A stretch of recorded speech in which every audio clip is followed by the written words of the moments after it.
আমরা এখানে এসেছিলাম, আপনারা জানেন। আমরা বেরিয়েছি বিকেলবেলা, পৌঁছেছি অনেক রাত্রে।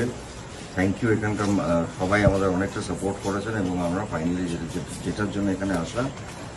আজকে আমাদের রাহুলের স্ত্রী মানে আমাদের প্রিয়াঙ্কা আজকে অফিসিয়ালি এফআইআর লঞ্চ করলেন অনেকটা রাত্রিরে, কিন্তু আমাদের এখান থেকে প্রচুর সহযোগিতা পেয়েছি, এটার জন্য আমাদের আশা। এইটুকুই আমাদের বলার আছে। মূলত কার নামে অভিযোগ করলেন? এফআইআর একটু পরে আপলোড হয়ে যাবে, আমরা ওখানেও তাই বলেছি, আপনারা দেখুন।